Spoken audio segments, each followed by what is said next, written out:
Oh, golly, I'm rusty today, boy.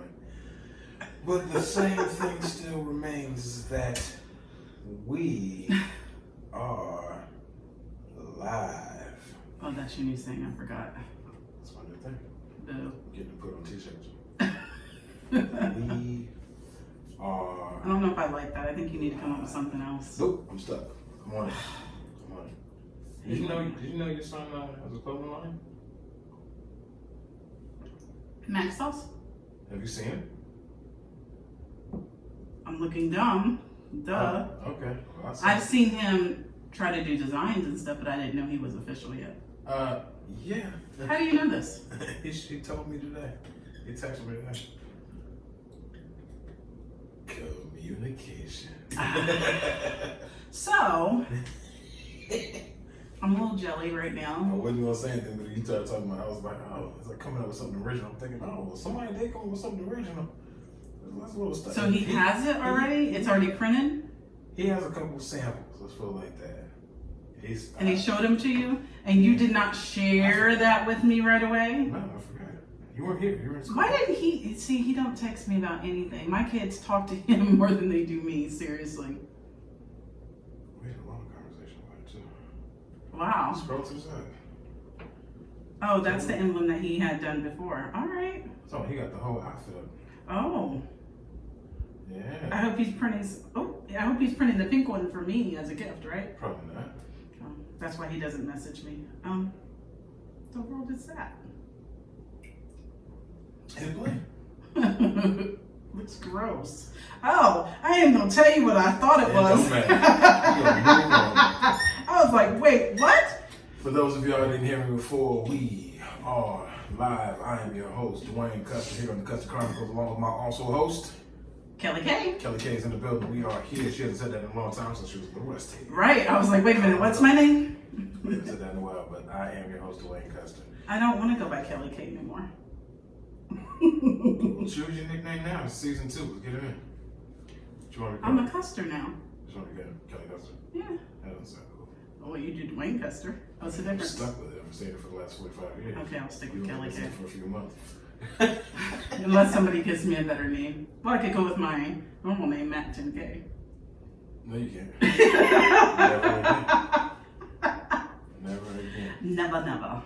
Anyway, welcome to another episode of Custer Chronicles. We are here on a Friday night, Saturday morning for you guys with another episode of the Custer Chronicles. We're just getting kickstarted with season 2 of our episodes. We are in our series right now, How to Adult, and we are sitting at episode or volume 2, and volume 2 is a special one. Because for those of you who don't know, later on this evening, actually, well, it'll be tomorrow for us, but it'll be later on this evening for you, we will be actually recording an episode with Unprofessional Opinions. If you've seen us on their show, you saw me last, we had going back and forth, the interaction was brilliant. It went a whole lot longer than they usually do, relatively short episodes. We had them on for well over an hour, and we almost didn't want to stop. We had to stop, but we are going to be back. Right. The squad is back together again. We're going to be on it tomorrow, talking part 2 of today's topic, which we're going to broach on today with this particular episode. And we're going to do a remix, a whole remix version, where we're going to bring another couple into the conversation to kind of get another person's perspective, or another couple's perspective on communication, the goods, the bads, the ins and outs, do's and don'ts of communication, what works, what doesn't, what you've learned along the way, what you kind of learned from your parents and maybe manifested in your relationship, trying out your relationships to figure out how to communicate with someone who you did not grow up with. Right.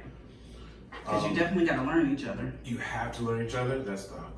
It's easier. It's always easier said. Right. In the beginning, you thought, oh yeah, this shouldn't be a problem. I love this person. They're so great. And it's like, and then they live the toilet seat up.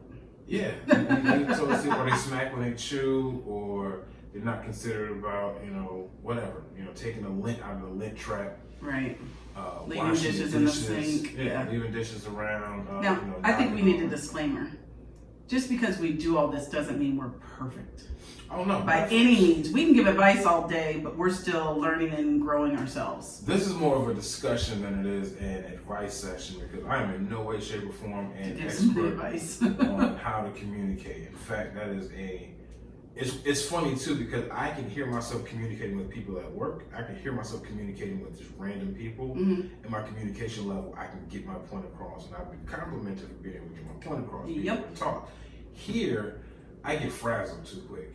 At home, he's like, it's total opposite. Like, you have no patience. But I kind of get it because you do it all day long. You don't want to have to do it when you get home. For example, I have to repeat myself all day long. So when I get home with the kids and stuff, I have to repeat myself more than once. Even to you, I flip out. And she has. I'm like, I know you heard me. I can't. So I kind of get it on your end. But I feel like your job is more of just being nice. So when you come home, you just be nice. I look like Santa Claus to you.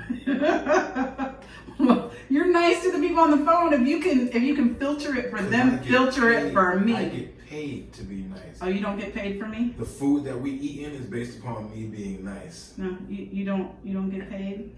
No, I don't. At all? No. Nothing? There's no retirement plan. No. Yes, it There's is. no health insurance. I can't go to the doctor based upon the pay that I get. It takes care of health and stress. No, it takes care of you. Anywho.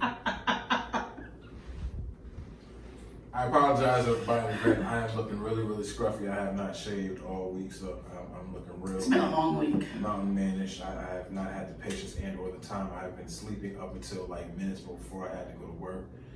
And then as soon as I get off, my attention is drawn in like 50 different places. I'm actually cooking dinner on my lunch break. So to get everybody can kind of come home around 3:30, 4 o'clock and eat while I'm still at work. So, and that doesn't mean I'm lazy. That's just when I've been coming home. Yeah, when you come home, sometimes when you come home, you don't have the energy to want to cook.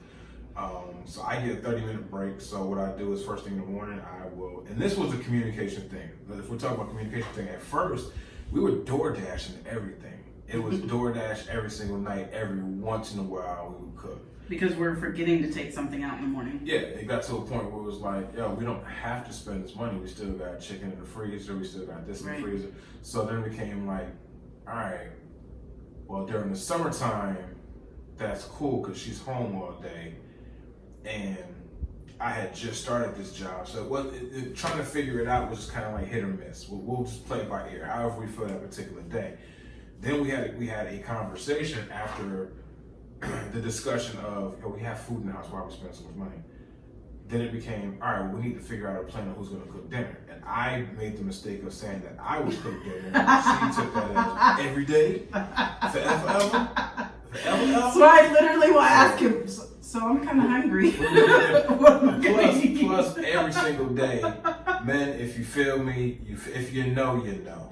When you ask your woman what she wants for dinner, what she wants to eat, or what she's in the mood something. for, and then I'll decide. She's looking at me to come up with what she's in the mood for. Meanwhile, I keep trying to explain to her that's not my job. My job's not to tell you what you're in the mood for. It's to possibly get whatever it is you're in the mood for, or make. But you need to help me. No. I'm not full of answers. That's not technically true because men are constantly asking women, what do we want to eat? Wait a minute. Okay, go ahead. What do we want to eat? So what decisions have y'all made with what we want to eat? See, this is what I don't like about interactions with women. When you decide everything that you do wrong, you want to go, well, you do this, so it must be okay for me to do this. How about you're wrong in your decision making? I'll acknowledge my shit later on, but acknowledge the fact later on. Yeah, because it has nothing to do with this. If I say, what do you want to eat? What are you in the mood for? You want tacos? You want hamburgers? You want pizza? But if you do based that upon every the single decision, night, you have to eat every fucking single night. So do you. So I'm like, pick a place and then I'll decide what I want off that menu. Me being the head of the household is not determining everything in this household. Take control of something. So if I say you told me to let you have control, I'm letting you have control. You obviously have never seen somebody who had control of a household before. It doesn't mean making every decision for everybody and everybody follows through. You are not that kind of person to take orders from everybody. So that being said, well, That's kind of true. No, see what you do, communication, that's the key word today. What you do is you give me control of things that you just don't feel like doing. And usually most of it is manual labor. Well, it's not that I don't feel like doing it, I can't physically do something. Nah, you don't want to do it. Like what? Yeah, exactly. It's individual things. It's like what? It's not a weekly, these are your chores list. It's random things. Like what? Exactly. What do you do that's physical? Everything. That stop it. Everything. You do everything? Everything. What do I do? What do I do? Nothing. You're really gonna put that out there like that? I'm gonna kick you under this table. Relax, it's jokes. Anywho. No, I want to hear, what do you do physically that I can't do on my own? That you can't or don't want to do on your own. I didn't say you that can't. I don't want to, but I can't physically do it. No, see, I'm not having this conversation because what's going to happen is we're going to have a great show. We're going to sign off, and then you're going to be mad at me for the rest of the night. You're going to be like, well, I'm not letting you do this anymore. Because remember what you said on the show? Remember how to act on the show? You said, I do it too much. You do it too much. No, I'm not playing into the game. You sound like Homer Simpson. Yeah, I'm not playing into it. No, you got to tell me. You got to give me an example. No. It came out of your mouth. I'm gonna be mad just about that. I'm rescinding what I said. My bad, I'm wrong. You gonna rewind? Yeah, I'm sparingly helpful in this relationship. She don't really ask me to do a whole lot. She do everything. That's not true. I did not downplay what you do. Don't get me wrong. I don't downplay what he does. The man does a lot around the house. But I do a lot of stuff too. So I think we're kind of sort of even, just a little bit. No. But. You do a lot more on the behind the scenes stuff. Right. Making sure the kids' insurance is straight, talking to your own doctors, calling, this company, that company, taking care of certain bills that I don't know how you do certain things. Keeping up with the chore routine with the kids and making sure stuff gets done, making sure the dogs go to the vet. Yeah, you do all of that. You do all the appointment setting and all that stuff, and then you deal with our marriage counselor, Dr. Ian. Literally, this is everyday stuff. It kind of sounds like once in a while. Literally, I'm constantly doing stuff. Whether it's a grocery list, whether it's, which I kind of gave that to you. I got it. Since he's doing dinner, I told him he could do the grocery list, but we'll probably sit down and do like a plan. We just have to sit. And it just so happens that everything that I do is all physical. Taking the dogs out, bringing the dogs. I take the dogs out. And well, you do it, okay, I do it when I get home from work, when Dalen's not here, and sometimes I just go out with him. You do it in the morning and at night and stuff like that. Yeah. So, yeah. Yeah, so I do that. I usually pick up the slack where the other kids don't necessarily do, so I will do garbage. I do dishes quite often, because the dishes are usually done at a certain time of day once by Donovan. Mm-hmm. I choose to do it random times. I try to wash dishes as I use them. Doesn't always happen, but doing that. But plus, I'm the protector of the household, so my job is just like, oh God, it's so hard. It's so hard. I got this one who left today when it. Trust me. No. You want to talk about that? Let me tell you what he did today. He comes in, he's fixing to go to the store. He comes back in and he says, yo, there's a van that's been sitting out there for a minute. I'm gonna have to go confront it and find out what's going on. Because UPS has already come, can't be UPS. I mean, Amazon or whatever. So I was like, all right. So he goes out there to confront it.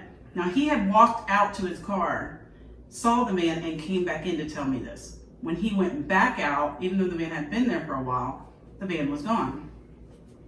So I was like, he was like, well, I'm gonna head to the store. And I was like, wait a minute. I don't know how long the van was there. All I know is the time that I walked outside, I saw it parked right there in the ground. Well, not right, where, right. Yeah, parked right there. And I'm thinking, oh, that's curious.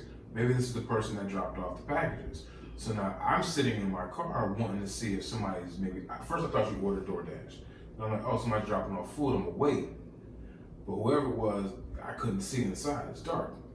So I'm sitting in the car kind of trying to pretend like I'm moving stuff around, cleaning stuff, waiting for somebody to get out of the car so they don't have to walk all the way to the front door. So I'm kind of waiting. So this is all within a span of like 5 minutes. So I'm sitting there. Again, I don't know how long he was out there by the time I walked outside. So then I walk inside to go tell her of what's going on. And I'm like, all right, well, I'm about to go outside and confront, and go to the driver's side and ask if maybe they're looking for an address. They need to find something because you're parked in an area where I can't back up. It's harder for me to back up. So now I gotta address it. So when I came back outside with the intentions of walking up to the car door, which I'm sure for some people was like, that's crazy. You only walk up to the car door. But I don't really He care. does. I don't really care if it's gonna happen. It's gonna happen. So I walk outside, the van is gone. So and I felt that was suspicious. Oh, okay, cool, it's gone. So I sat there for a minute, and I sat in the car, and I was like, well, let me just keep a swivel around and look and see if that person comes back. So then she sends me a message like, oh, I don't really feel comfortable with you leaving, blah, blah, blah. And I'm like, I'm going right around the corner. But wait a minute, he's literally sitting in the car looking to see if this person's coming back. But let me run to the store and leave y'all at home by yourself. Yeah. I'm literally going, I'm not moving, and I'm not going Christmas shopping. I'm going to grab something to drink from the corner store. I'll be back in about 10 minutes. Point. No, I'm not missing the point. Being that I'm the one that protects the house, right. I engage when something is dangerous and it should be addressed in a certain way. That was not that case. Okay. Mm-hmm. All right. I agree. Besides, there is a reason why we have cameras all around the house. If something happens, I can be home in a jiff. I can be home. I ain't worried about it. Matter of fact, the sooner you can let me leave, the sooner I can get my black ass back. And then I will be able to be the protector of the household. This is communication. So at this point, plus, I'm not going to keep pushing my point. I'm just going to be quiet. Everybody in this house has a phone.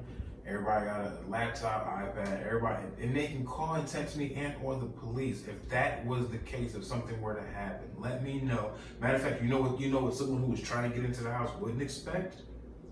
For someone to pull into the driveway and run up on them from behind. They're not expecting that.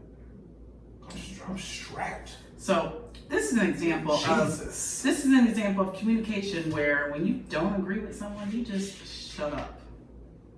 And you just let it go. Agree to it.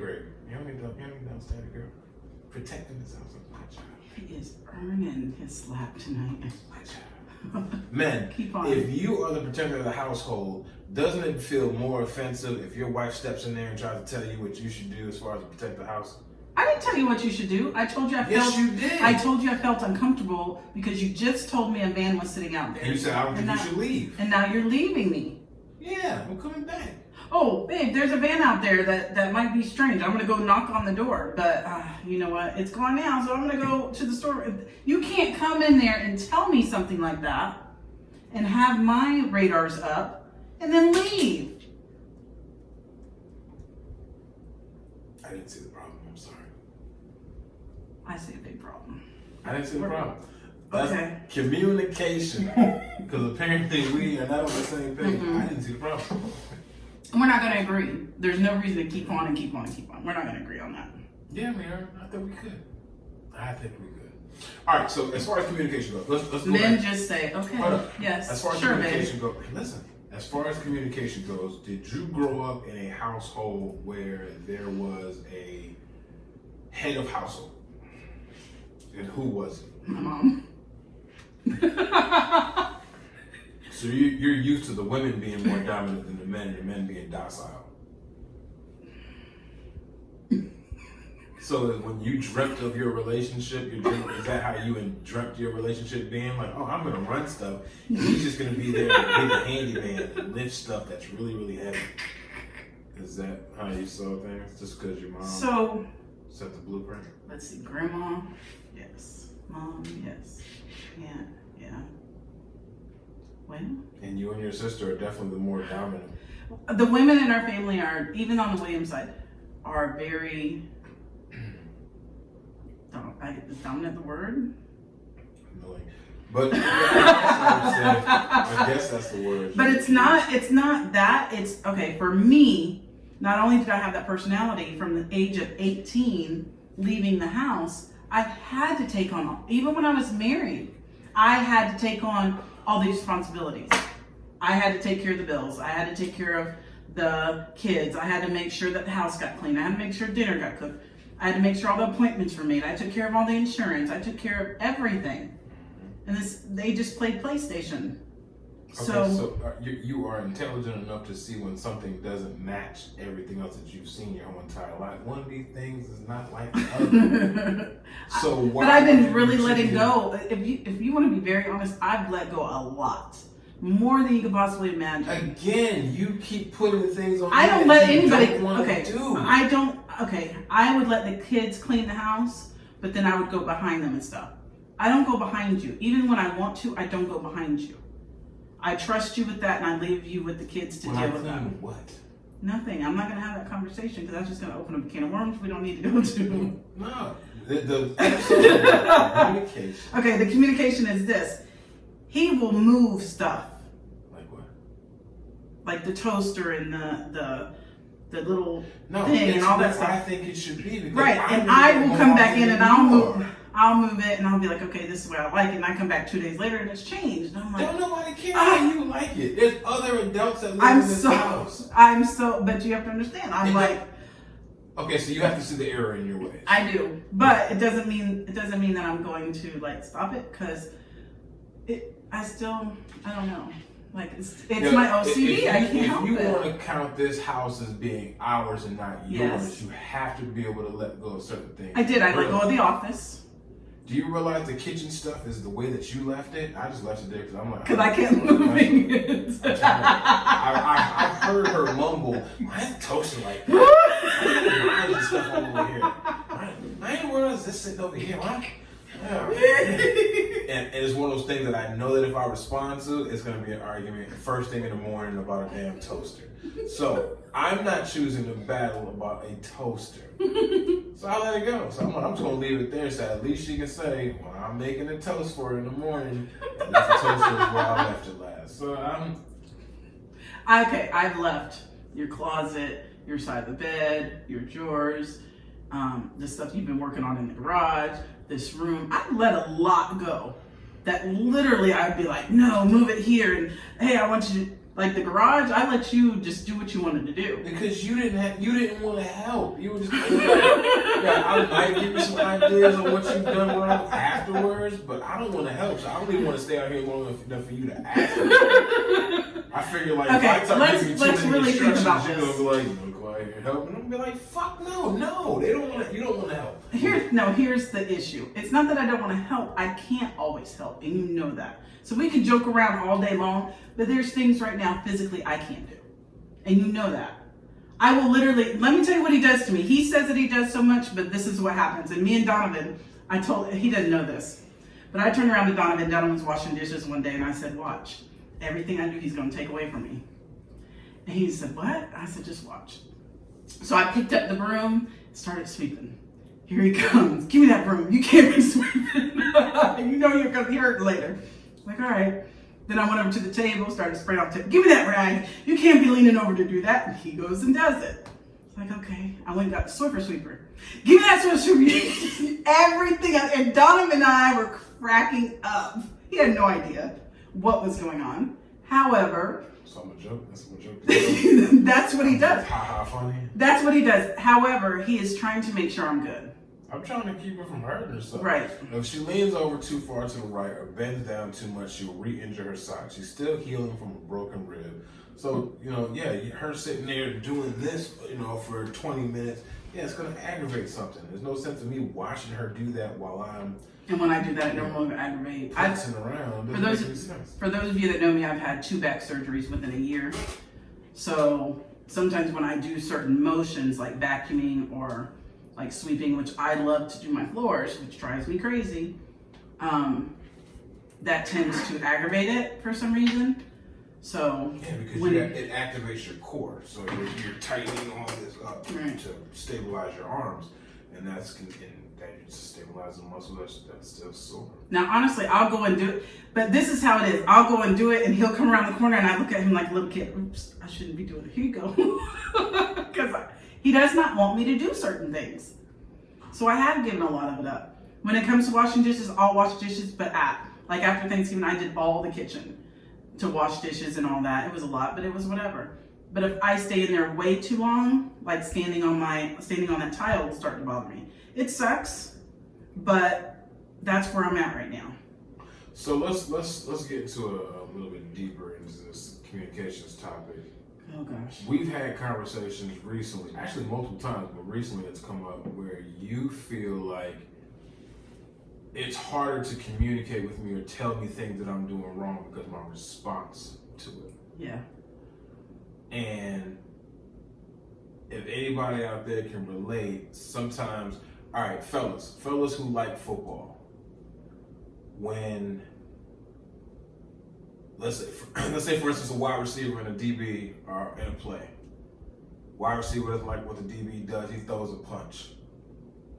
DB takes offense to it and is like, are you gonna punch me? And he swings back a lot harder. Who do you think the ref's gonna throw the flag at? Okay, I lost you completely. I guess that was really Well, yeah, for the fellas. I don't know what he's talking about. It's the second one. It's the DB that threw the wild hard punch that gets yelled at and punished, not the person that threw the initial punch that started the whole thing. And what would happen was I would do something random. Most of the time it wasn't like deliberately to irritate her, but I would do something and I would elicit a response from her, whether it be a tone, a sharpness in the response, or a facial expression, or an angry look.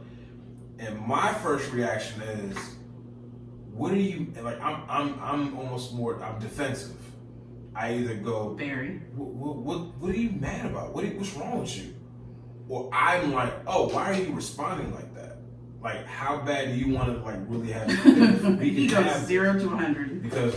And I'll explain that a little bit later on. But so then it comes down to, well, I don't like the way you said this to me, Dwayne. And it's like, did you not hear how this whole thing started? I did something. Your response was not elicited at all. You took it the wrong way. You what? Excuse me? And then now all of a sudden I'm in a defensive mode. So yes, I respond back with an attitude, and you're like, why are you responding back with an attitude? But that's the same thing. I appreciate that. I didn't do anything wrong, and I'm like, wait a minute. Did you not hear yourself? But that's the same thing.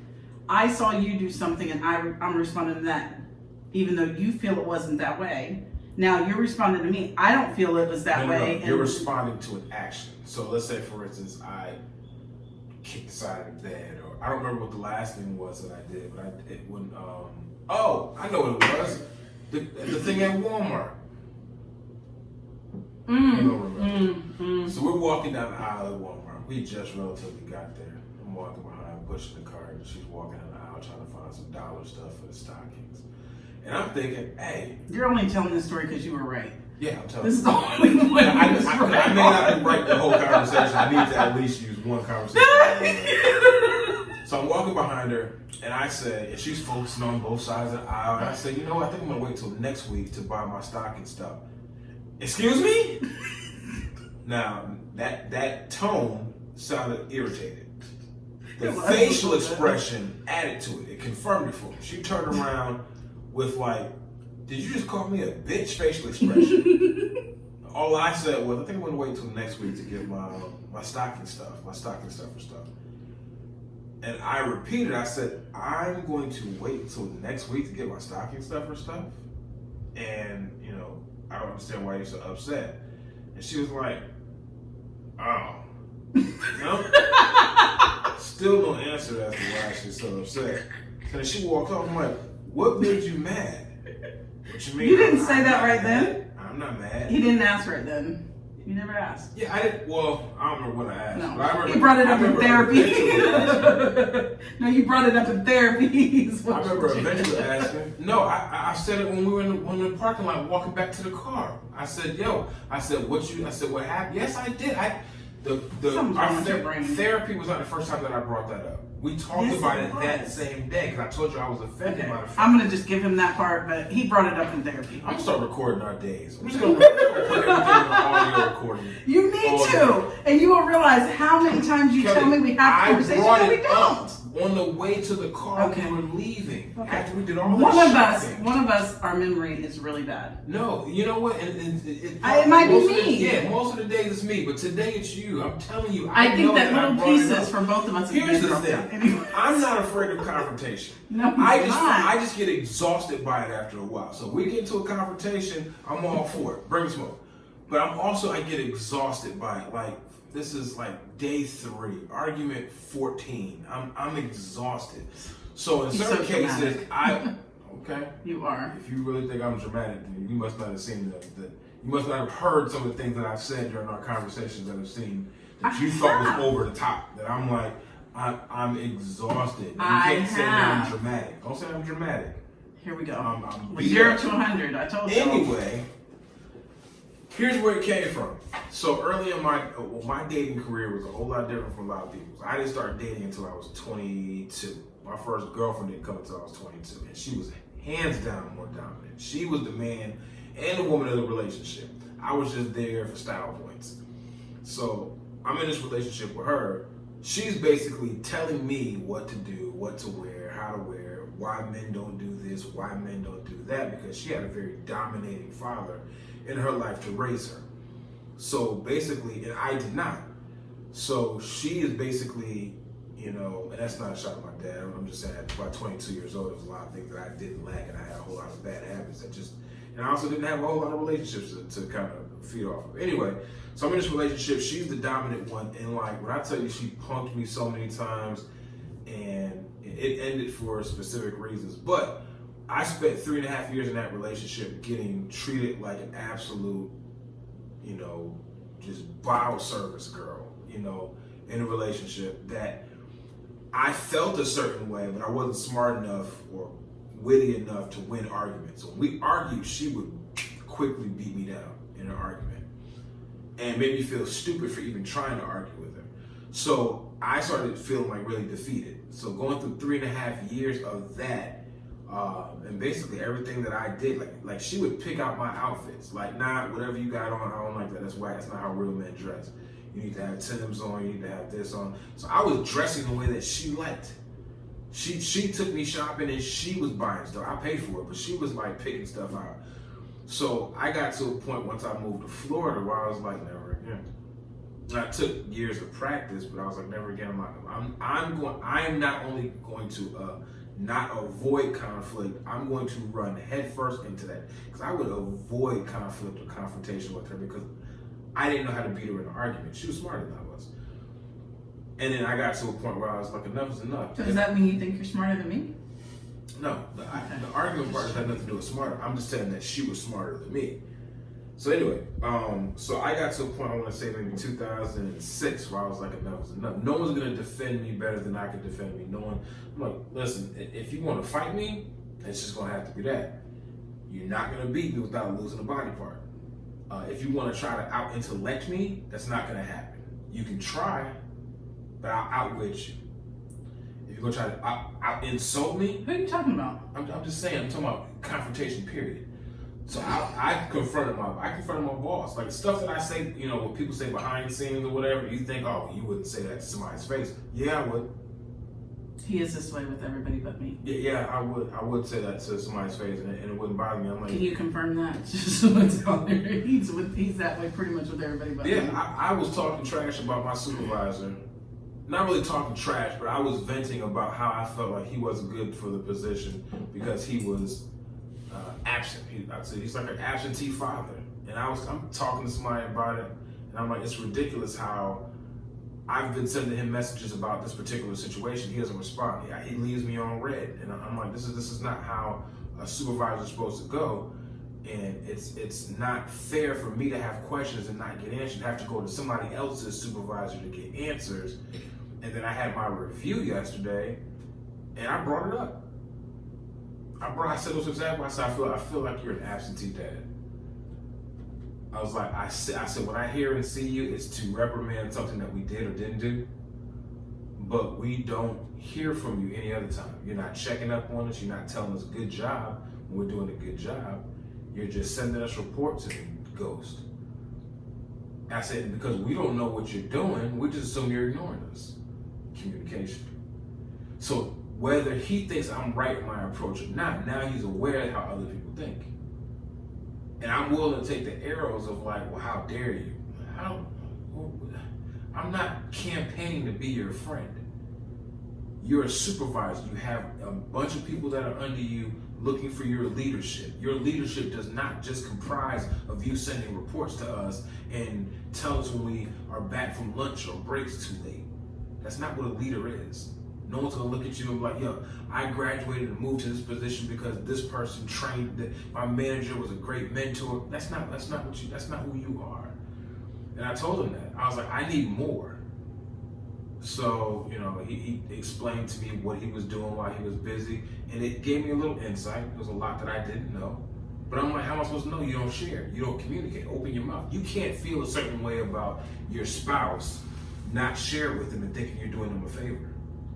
Because you think you're sparing their feelings. If you feel something about your spouse or your significant other or your boyfriend, your girlfriend, your love interest, and you're afraid to tell them, it doesn't change the fact that the feeling is there. It's just that they don't know that you feel it. It doesn't benefit them. It hurts them because you're not expressing it. But do you treat your spouse like you would everybody else? Because you kind of skipped over that. What do you mean? Do you treat me like you would other people? As far as what? Saying what I feel? No. The aggressiveness that you were going through just a few minutes ago. You kind of wear mittens a little bit more because you don't want to, because you live with that person. You are a partner to that person. You have made a commitment and vows to this person to be their protector. So shredding my boss, if it came down to it, would be easy. If I had to. Doing that to you would be hard as F. And I wouldn't want to do it. There's no win for me to shred you at all. Not that I have anything, I'm just saying I wouldn't go that far. I protect your feelings. I don't have any feelings for my boss. I don't think once I clock out, I don't think about him. I don't wake up in the morning and think about him. I don't go to bed thinking about him. And because he's an absentee father figure, I barely think about him during work. I don't go to him for questions that I have with a phone call or a case or anything like that, because I know I'm never going to get a response. Well, think about the people who are the ones that need that from their boss. For example, I'm a teacher, everybody knows that.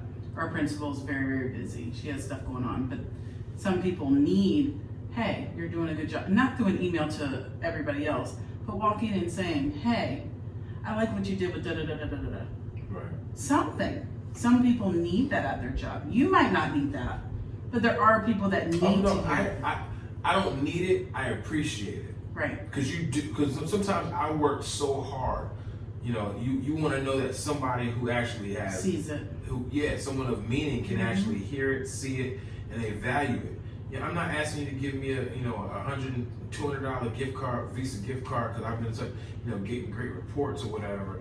I got 6 customer surveys that got back, all hundreds. And my numbers are different from everybody else's. Let's put it like that. I got the second most, and I got the highest average. So people like the way that I handle them. It's just nice for my boss to be able to go, well, my review happened yesterday, so I did get slightly a pat on the back that I was like, okay, it was paid attention to. But I'm pretty sure I won't hear from him for a while. But you brought up a good point. People don't say certain things because they're afraid they're going to react.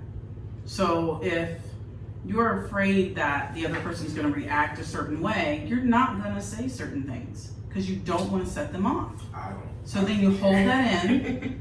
But some people do.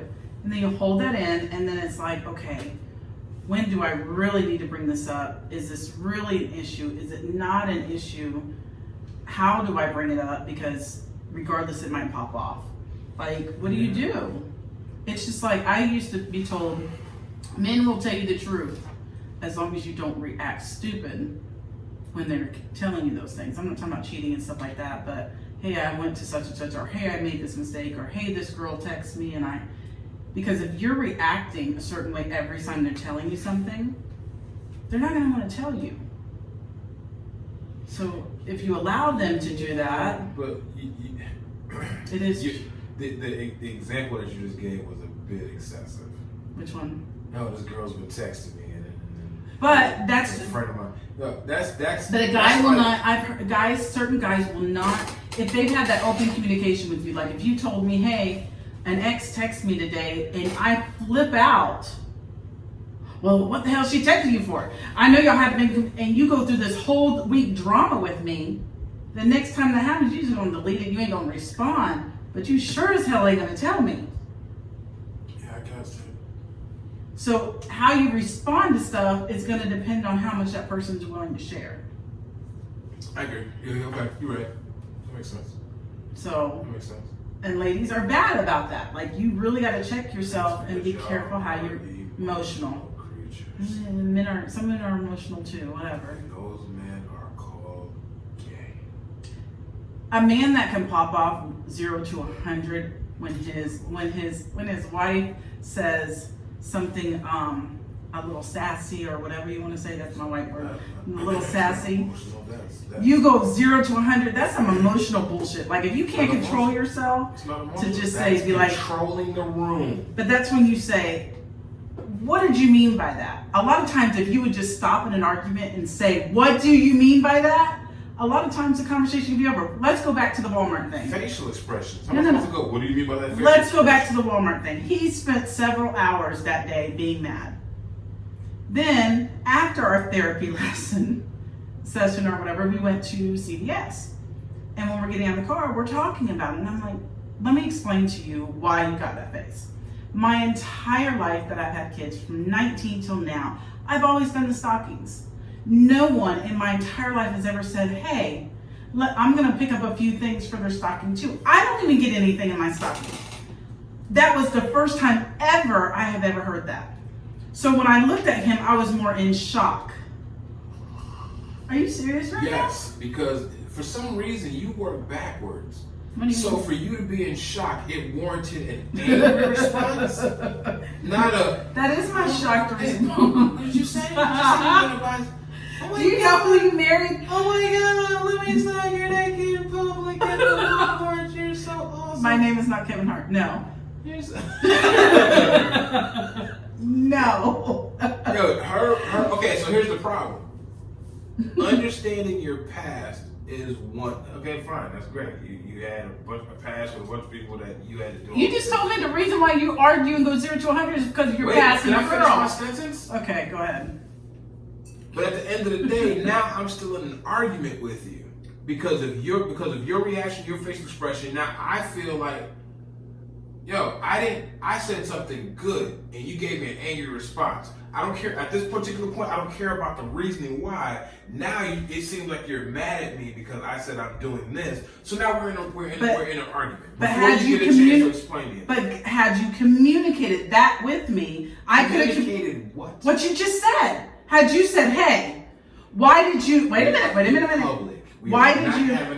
Have you seen us we went on a car ride and we had lunch afterwards. Have you? By that time, I had already forgotten about it. Remember that? Until we got to therapy, and then you had to bring it up. Besides, that was when we first got into Walmart. That was one of the first. We got past that little Christmas aisle, and we went right into that candy aisle. That was when we first got there. We were there for a good while. I know, but had you? And it's called controlling the situation. Control my temper. Don't get upset.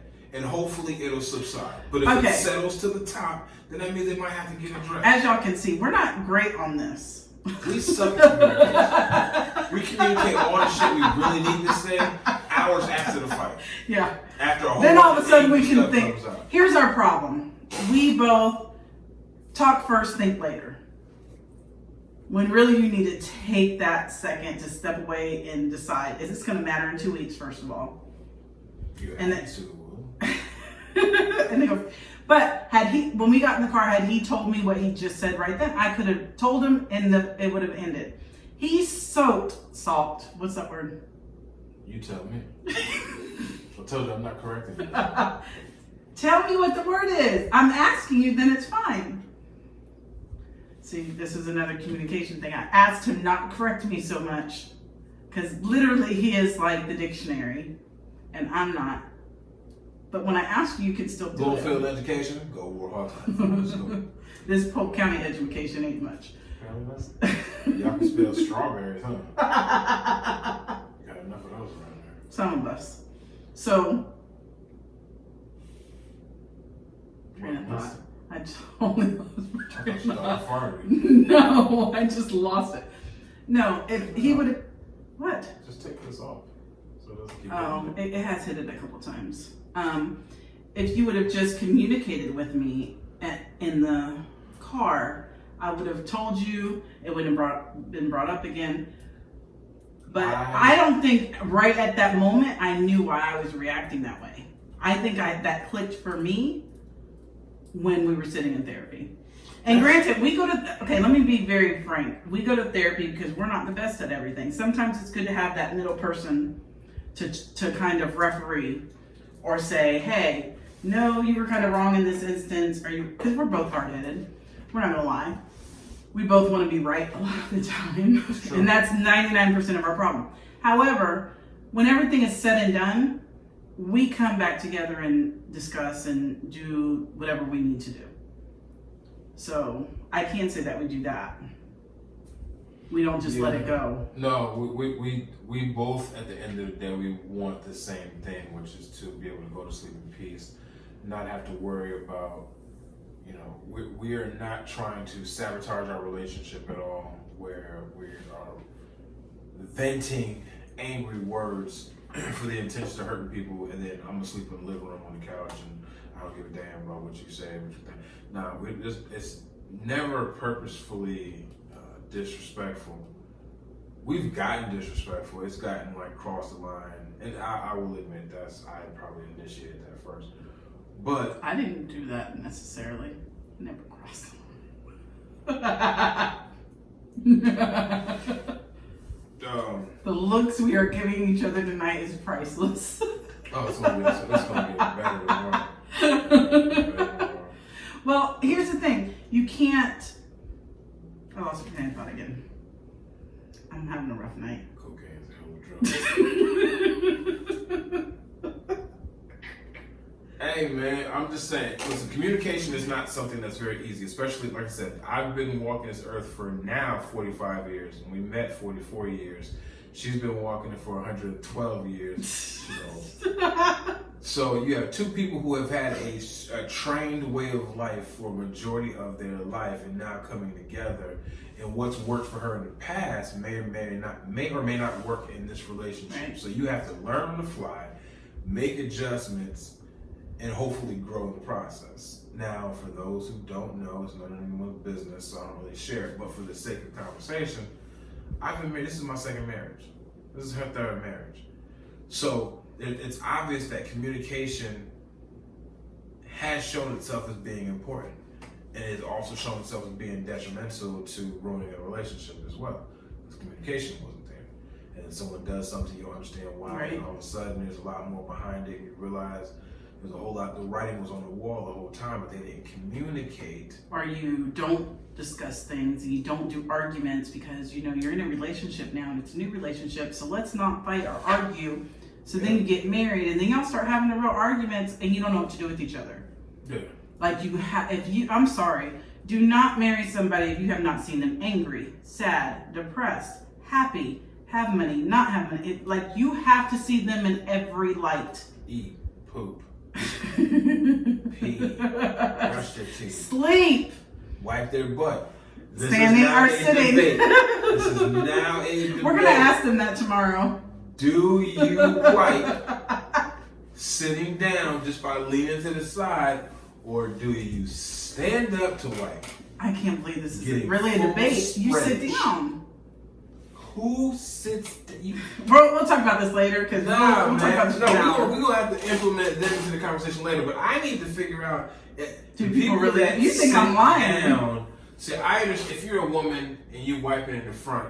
Maybe I can understand. There's no benefit. There's no leverage in standing. You think guys stand and girls sit? I don't know about all of that. It's too much. It's too much for me to know. Too much. I'm saying, as a guy, I stand up because I have balls. Okay, are a few people that are on Instagram that actually talk to us? Yeah. I would like to know, do you stand or sit? They're mostly guys. They're all going to say they stand. If you're watching this show, but if you're a woman, I want to know. If you're listening to this on Google Podcasts, if you're on Spotify, wherever you are listening, if you happen to have run across this particular episode, we need a poll. We need to find out, do you sit down when you wipe? Or do you stand up when you wipe for better leverage and spreadage? As a guy, what do you hold up one cheek and then go like this? Like, what are you doing? Yes, first of all, yes. So you gotta use both. Y'all are funny. How do you think I'm supposed to get in there if I was spread on myself? I have always smelled good. You can't ever say that I haven't. So I'm getting in there. All in there. Good for you. If you think that works, that's awesome. No one's smelling you right afterwards either. You also wipe it and use a wipe. I do. Wet wipe. So obviously I'm getting in there. I can't. Okay, I have to use wet wipes. I don't know how people. I get it. I want to be clean. I'm hooked. I will never use the bathroom again without a wet wipe. If I have to use it in public, I'm gonna feel so dirty because I don't have a wet wipe. I actually bring them to work. It's funny. I stick them in my pocket. TMI, but I do. Definitely too. It is what it is. Wet wipes are, that was a great invention. I have to have it. Now we're like, but yeah, we want to poll on that. Yeah, we'll stick with that. Look, this is one of those episodes that doesn't necessarily have a agreeable ending where it's gonna be like, oh, we're all on this side. Okay, yeah, we're gonna join you on that side. It's like, no, there's gonna be a drawn line in the sand. There's gonna be people who have a stance on this, a stance on that when it comes to communication. How you communicate with your spouse, what's the right time, what's the right thing to say. Do you cross any lines? How willing are you to cross a line, whether it hurts their feelings or not, to win a fight? Are you willing to even make it a fight? Do you pick your battles? Do you make everything a war? Is your spouse or your partner more of an enemy than they are, your spouse or your partner? Do you care if you lose them in the process? All those things will matter how far you go. How willing are you to protect their feelings and their heart when it comes to, I'm not going to say anything like that because that's disrespectful. I'm not going to do that. Communication is so key. That's one of those things that I wish I would have learned a lot earlier. Communication, maybe right, not necessarily a marriage counselor, a pre-marriage counselor, but like just even having a mentor that teaches you how to be patient. Right, and how to talk to each other, like how to understand each other. Like my first marriage, there was no love language, and we just kind of went through the motions, and it became. We were roommates. We were going through the motions. We weren't a couple. We were teenagers, but we weren't a couple anymore. I was doing my thing with my kids and stuff like that. He was doing his thing, and then we were supposed to be fake during certain times. And we were, and we just kept that facade. Second marriage, there was a lot of, it'd be really good, but then it'd be really, really bad. And to be honest, when somebody pops off on me, I pop back. And that's kind of how that relationship went a lot of times. Like, you come at me, I'm kind of like, I would go 0 to 100. Now, if I could go back to both of those, I think I have a more level head that I can talk a little bit better, or I can back off a little bit more. And what could I have done different in this situation or that situation? Right. Now, do I believe in divorce? Absolutely not. However, there are times when you're forced to, whether it be infidelity or domestic violence, whatever. I get it. But I mean, what are you supposed to do? Wait and exhale so they caught on fire with their clothes on the inside. Listen, I'll tell you what, the guys that I've dated or that I was married to, they left and I literally had all their stuff, all their property with me. I never destroyed anybody's stuff. Yeah. I can honestly say I wanted to. Like, some of them had these precious, like, remote controlled, like the major car things. Some of them had music equipment. Like, there was PlayStations and TVs. There was stuff I could do. I never touched somebody's stuff. Smart. Like, I feel like that would come back. Like, I didn't want the bad juju from that. Like, no. You do you, I'll do me. I know we're not together. Come get your stuff. I'll push it outside for you. Say you come in this time. Now, I did have an incident where I moved it outside because the person said they were coming, and then it started raining. Dude. And they were pissed. But it was in boxes. It was kind of covered. But you said you were going to be there at a certain time. You showed up an hour later. I can't control that. I did what you asked me to do. True. So, but when women, yes, we get very, very upset. So do men, I'm sure. But we get very, very upset. You just can't do vindictive stuff. Like there's times when me and him argue. I've gotten to the point now where, and like I've told you guys, I have the PMDD and all that. I'll just stop and just stare at him. And it's almost patronizing. Because he'll be going, oh, you ain't got nothing to say? You really ain't got nothing to say? And in my head, I'm trying to, okay, how can I diffuse this and say, that ain't gonna work. And I'm thinking why he keeps going and going and going, and then he's like, fine, then I'm gonna walk away. Okay. And that's how it happens. About an hour later, we come back and we can have a cool discussion. But I know myself, if I say stuff right then, I have a very, like he does, I have a very fierce tone. I've used it many times in the past, and I'm trying to get away from that.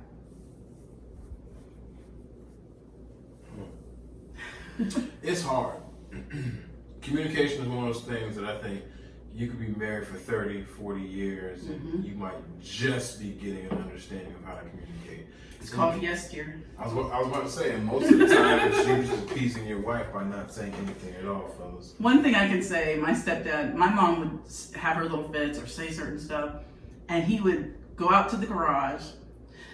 That bitch, blah, blah, blah, blah. He'd be out there fixing stuff. Now, us kids would hear him say certain stuff, and we'd go run to mom. You know what he's saying out there? She said, I don't care what he's saying as long as he does it out there. He ain't brave enough to say it in this house. But she wasn't. And he didn't. But we never saw them argue. Ever. I can honestly say we never saw them argue. Was he high in the whole relationship? No, but he would go out in the garage. He'd have his little few minutes. She would stay in, and she'd probably, he better not. And they would, by the time they both defused and he came back in, they could have a reasonable conversation, but they never argued. I never ever saw them argue. And I heard my sister say it one time, and I started thinking,